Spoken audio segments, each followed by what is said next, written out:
Sobat Islampedia, kedatangan akhir zaman menjadi salah satu janji Allah Subhanahu wa Ta'ala yang ciri-ciri kedatangannya dapat kita lihat dari berbagai fenomena ganjil yang mulai bermunculan.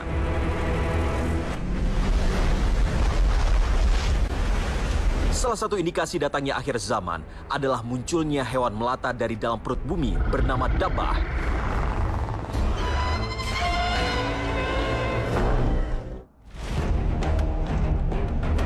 Sebagaimana tertuang dalam firman Allah surat An-Naml ayat 82. Dan apabila perkataan telah jatuh atas mereka, kami keluarkan dabbah, sejenis binatang melata dari bumi yang akan mengatakan kepada mereka bahwa sesungguhnya manusia dahulu tidak yakin kepada ayat-ayat kami. Quran surat An-Naml ayat 82. Publik sempat heboh dengan beredarnya video kemunculan hewan yang dikaitkan dengan kemunculan dabbah. Lalu benarkah hewan itu adalah dabbah?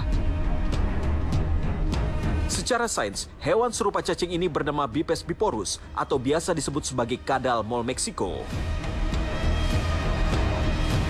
Hewan ini menyebar di wilayah Amerika Latin, selatan benua Afrika, hingga ke Timur Tengah. Pada beberapa riwayat, digambarkan sebagai sosok yang menyeramkan. Salah satunya adalah penjabaran dari Ibnu Zubair yang berkata, dabbah memiliki tubuh yang sangat besar. Dikatakan semasa ia keluar dari sarangnya dengan kecepatan seperti seekor kuda yang berlari setelah 3 hari dan Dabbatul Ard bisa mengeluarkan sepertiga badannya.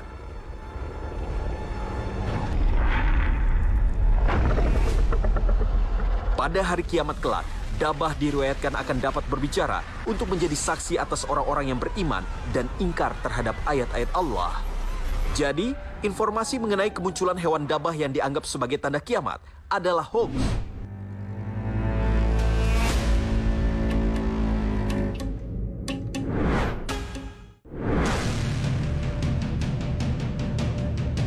Sobat Islampedia, tanda-tanda lain dari mendekatnya hari kiamat adalah mengeringnya sungai Eufrat dan kemunculan emas di dasar sungai tersebut.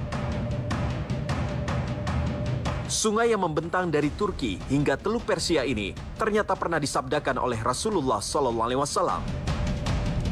Hari kiamat tidak akan terjadi sampai apabila sungai Eufrat menjadi surut airnya, sehingga tampaklah sebuah gunung dari emas.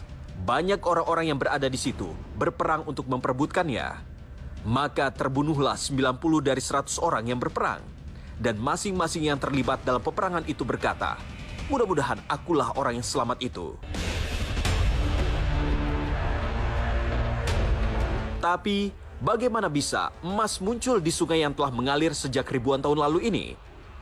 Dari berbagai catatan sejarah yang menyimpan untold story, Sungai Eufrat ternyata merupakan lokasi dari kerajaan kuno yang memiliki peradaban tinggi dan menyimpan harta melimpah. Ditambah lagi, hingga kini, titik peninggalan peradaban dari kerajaan-kerajaan tersebut masih menimbulkan perdebatan di antara ilmuwan. Sehingga, kemungkinan adanya timbunan emas di dasar sungai Eufrat dari sisa peradaban itu masih terbuka lebar. Bahkan, akhir-akhir ini di sungai Eufrat yang permukaan airnya mulai menyusut ditemukan terowongan-terowongan rahasia yang diduga merupakan bukti peninggalan peradaban kuno. Wallahu a'lam bishawab.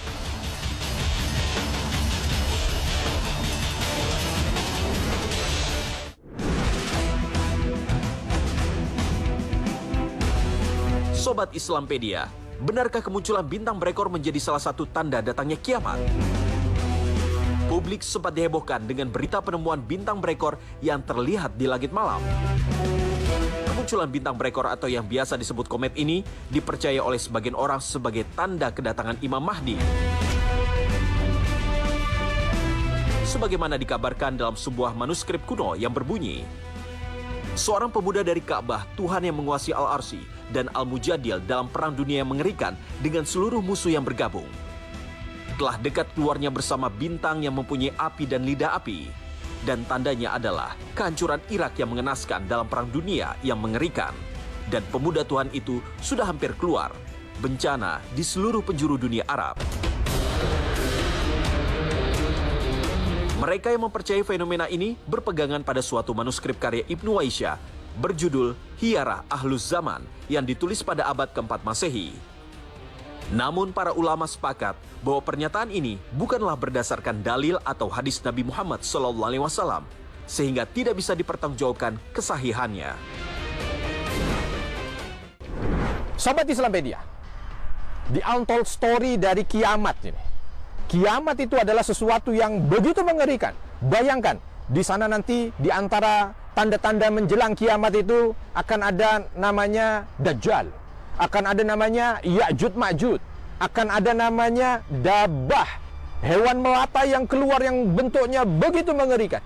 Lalu ada juga namanya angin yang bertiup, ya, sehingga membunuh semua orang yang beriman.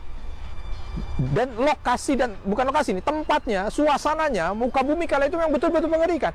Dan itulah yang disabdakan oleh Nabi SAW, la taqumus sa'ah, tidak akan kiamat itu terjadi illa ala asyrarin nas. Tidaklah kiamat itu terjadi kecuali kepada ini seburuk-buruk manusia. Asyrar, seburuk-buruk manusia. Dan ketika bicara tentang itu, maka Nabi SAW juga menjelaskan bahwa la taqumus sa'ah, tidak akan terjadi kiamat itu kecuali muka bumi ini sudah apa? Penuh dengan zulman, penuh dengan kezaliman dan apa? Fasadan dan kerusakan. Oleh sebab itu maka Nabi SAW berdoa agar tidak menjumpai masa yang begitu mengerikan fitnahnya itu.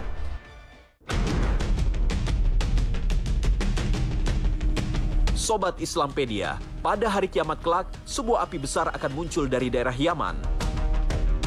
Api itu akan berjalan mengitari bumi untuk menggiring manusia menuju pada mahsyar, dan mereka yang tidak mengikutinya akan terbakar. Sebagaimana dijelaskan dalam hadis Nabi SAW, kelak akan keluar lidah api dari Hadramaut atau dari laut Hadramaut sebelum terjadinya hari kiamat. Api itu akan mengumpulkan manusia. Hadis riwayat Ahmad dan At-Tirmizi.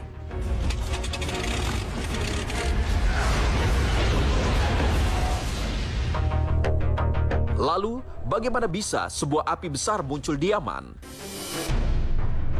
Ternyata, sebuah untold story menyatakan bahwa kemunculan api di Yaman bukanlah sebuah hal yang mustahil. Pasalnya, kota Aden di Yaman rupanya berada di sebuah kawah besar yang diberi nama Kawah Aden. Berdasarkan penelitian, kawah ini menyimpan potensi untuk meletus dan mengeluarkan nyala api yang sangat besar karena aktivitas vulkaniknya yang terus meningkat dari tahun ke tahun. Cekungan dengan diameter hingga 4,5 km ini akan sangat tampak jika dilihat dari udara.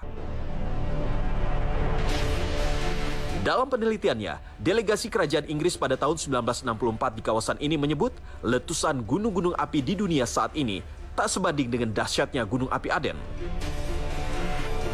Bahkan, letusan Gunung Krakatau pada abad 17 yang menewaskan 36.000 jiwa dengan suara letusan yang terdengar hingga radius 5.000 km masih belum ada apa-apanya dibanding potensi letusan kawasan Aden.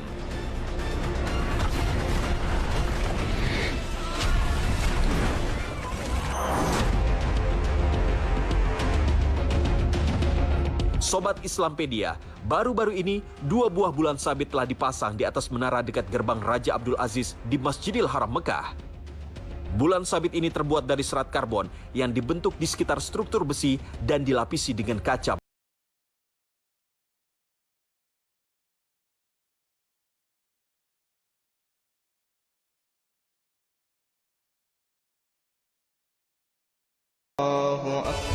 Pemasangan bulan sabit ini menambah jumlah menara-menara megah yang ada di sekitar Masjidil Haram menjadi 13 menara. Namun keberadaannya justru mengingatkan kita pada hadis Nabi Muhammad SAW mengenai salah satu tanda datangnya akhir zaman. Dan di antara tanda kiamat, bila engkau menyaksikan mereka yang berjalan tanpa alas kaki, tidak berpakaian, fakir, dan pengembala kambing, kemudian berlomba-lomba membuat bangunan yang tinggi. Hadis riwayat Bukhari. Ketika ditanya oleh para sahabat, siapakah orang-orang yang dimaksud? Maka Rasulullah menjawab, orang Arab. Kini, hadis itu bukan hanya isapan jempol belaka, sebab saat ini telah berdiri sebuah menara raksasa bernama The Clock Tower, atau menara jam yang dibangun hanya berjarak 200 meter dari Masjidil Haram. Menara yang diresmikan pada Agustus 2012 ini memiliki ketinggian mencapai 601 meter dan menjadikannya salah satu gedung tertinggi di dunia. Lantas, apakah keberadaannya menjadi salah satu tanda kiamat? Wallahu alam bisawab.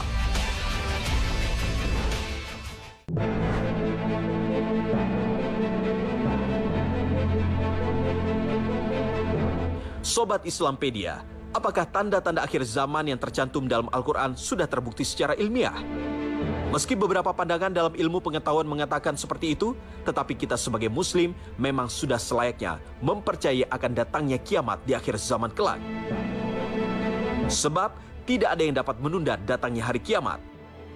Sekalipun seluruh umat manusia bertobat dan beriman kepada Allah, hari yang dijanjikan itu pasti akan datang. Hal ini sesuai dengan firman Allah surat Al-A'raf ayat 187.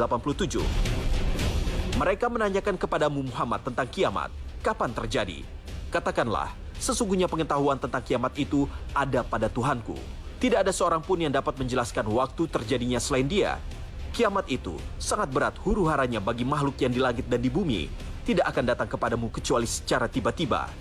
Mereka bertanya kepadamu, seakan-akan engkau mengetahuinya. Katakanlah Muhammad, sesungguhnya pengetahuan tentang hari kiamat ada pada Allah, tetapi kebanyakan manusia tidak mengetahui. Quran Surat Al-A'raf ayat 187. Lalu, bagaimanakah kondisi manusia di akhir zaman kelak? Sobat Islampedia, ada kisah yang menceritakan atau pendapat bahwa nanti di akhir zaman semua akan kembali dengan pedangnya, dengan tombaknya, dengan panahnya. Maka saat ini kita diminta untuk bersiap-siap dengan tombak, panah, dan pedang. Apakah begitu ceritanya? Nabi SAW menyampaikan dalam sebuah hadis yang sahih bahwa nanti di akhir zaman Irak akan menahan takarannya dan akan menahan dirhamnya.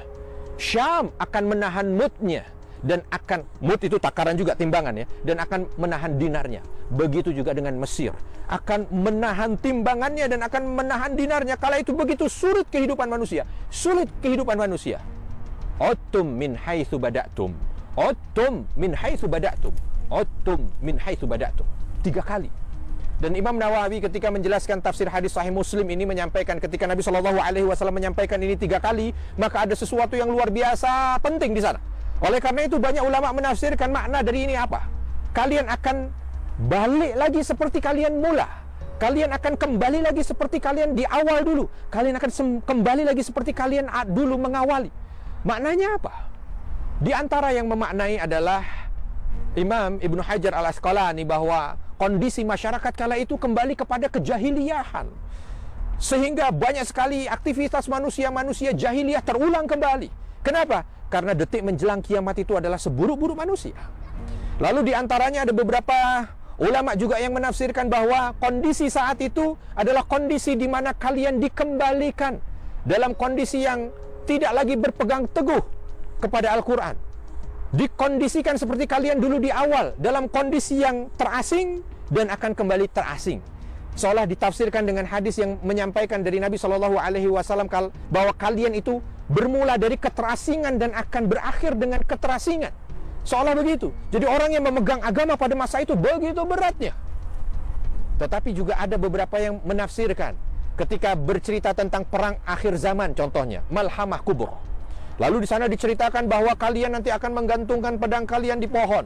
Lalu ketika menceritakan tentang Nabi Isa membunuh Dajjal dengan tombaknya. Jadi seolah nanti pertarungan di akhir zaman kembali dengan hal seperti itu. Lalu dikaitkan dengan bagaimana nanti akhir zaman terjadi.